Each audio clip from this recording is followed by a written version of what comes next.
ഇസ്രായേലിലേക്ക് സഹായങ്ങളുമായി ഒരു കപ്പലെത്തുന്നു. ഈ കപ്പലിൻ്റെ പേര് ഫ്ലോട്ടില്ല എന്നാണ്. ഈ കപ്പൽ അവിടേക്ക് എത്തുന്നത് ഇസ്രായേലിലെ ദുരിതം അനുഭവിക്കുന്ന ജനങ്ങൾക്ക് ഞങ്ങൾ സഹായം കൊണ്ടുവരുന്നു, ഞങ്ങൾ അവർക്ക് ഭക്ഷ്യധാന്യങ്ങളും മറ്റും കൊണ്ടുവരുന്നു എന്ന് പറഞ്ഞുകൊണ്ടാണ് ഈ കപ്പലെത്തുന്നത്. ഈ കപ്പലിന് അകമ്പടി സേവിക്കുന്നതാകട്ടെ സ്പെയിനിൻ്റെയും ഇറ്റലിയുടെയും അടക്കമുള്ള കപ്പലുകൾ. എന്നാൽ ഇവർ പറയുന്നത് ഞങ്ങൾ ഒരു പരിധിവരെ മാത്രമേ വരൂ, അപ്പുറത്തെ ടെറിട്ടറി എത്തുമ്പോൾ, അതായത് അപ്പുറത്തെ രാജ്യത്തിൻ്റെ അതിർത്തി എത്തുമ്പോൾ ഞങ്ങൾ നിങ്ങൾക്ക് പ്രൊട്ടക്ഷൻ തരില്ല എന്ന് പറയുന്നു.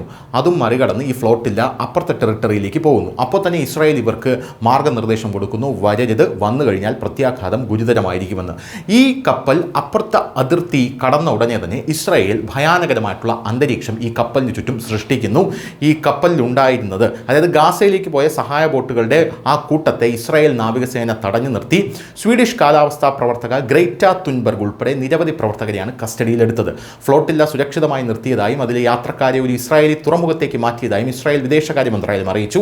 അവിടെ നിന്നും അവരെ നാട് കടത്താനുള്ള തീരുമാനമാണ് ഇസ്രായേൽ ഇപ്പോൾ എടുക്കാൻ പോകുന്നത്. ഗ്ലോബൽ സുമുദ് ഫ്ലോട്ടില്ല എന്നറിയപ്പെടുന്ന ഈ കപ്പൽ കൂട്ടം കഴിഞ്ഞ മാസം സ്പെയിനിൽ നിന്ന് 45ഓളം കപ്പലുകളുമായി പുറപ്പെട്ടത്.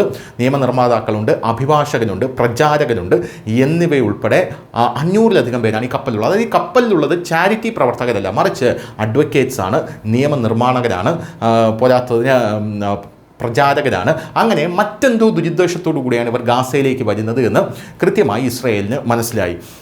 ഐക്യരാഷ്ട്രസഭ ക്ഷാമം നേരിടുന്ന പ്രദേശമായിട്ടുള്ള ഗാസയിൽ ഇസ്രായേൽ നടത്തുന്ന ഉപരോധത്തെ വെല്ലുവിളിക്കുക എന്നതായിരുന്നു അവരുടെ ദൗത്യം.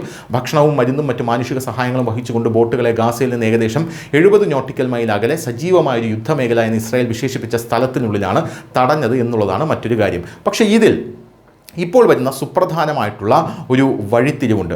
ആ വഴിത്തിരിവെന്ന് പറയുന്നത് പാകിസ്ഥാനെ കുറച്ചുകൂടെ ഒന്ന് ഭയപ്പെടുത്തുന്നൊരു വഴിത്തിരിവാണ്. അതായത് തീവ്ര ഇസ്ലാമിക വീക്ഷണങ്ങൾക്ക് പേരുകേട്ട മുൻ പാകിസ്ഥാൻ സെനറ്റർ മുഷ്താഖ് അഹമ്മദ് ഖാൻ ഇപ്പോൾ ഇസ്രായേൽ കസ്റ്റഡിയിലാണ്. അയാളും ഈ കപ്പലിലുണ്ടായിരുന്നു എന്നാണ് അറിയാനായിട്ട് സാധിക്കുന്നത്. ഗാസയിലേക്ക് പോകുന്ന ആ ഫ്ലോട്ടില്ലയിൽ വെച്ചാണ് ഇയാളെ അറസ്റ്റ് ചെയ്തത്. എന്തിനാണ് ഇയാൾ ഗാസയിലേക്ക് വരുന്നത് എന്നാണ് ഇസ്രായേൽ ചോദിച്ചിരിക്കുന്നത്. അങ്ങനെ പാകിസ്ഥാന് ആദ്യത്തെ അടി ഇസ്രായേൽ കൊടുത്തിരിക്കുകയാണ്. ഇനി വരുന്ന ദിവസങ്ങളിൽ ഇയാളുമായിട്ടുള്ള കൂടുതൽ വാർത്തകൾ പുറത്തു വരും. എന്തിനാണ് ഇയാൾ അവിടെ വന്നത്, ഇയാളുടെ ഗൂഢ ഉദ്ദേശം എന്താണെന്നാണ് നിലവിൽ ഇസ്രായേൽ അന്വേഷിച്ചു കൊണ്ടിരിക്കുന്നത്. ഇത് പാകിസ്ഥാനെ നേരത്തെ തന്നെ ഇസ്രായേൽ നോട്ടമിട്ട് വെച്ച രാജ്യമാണ്. ഇപ്പോൾ പാകിസ്ഥാൻ ഗാസയിൽ എന്താണ് കാര്യമെന്ന് ഇസ്രായേൽ ചോദിച്ചു തുടങ്ങിയിട്ടുണ്ട്. News desk news India Malayalam.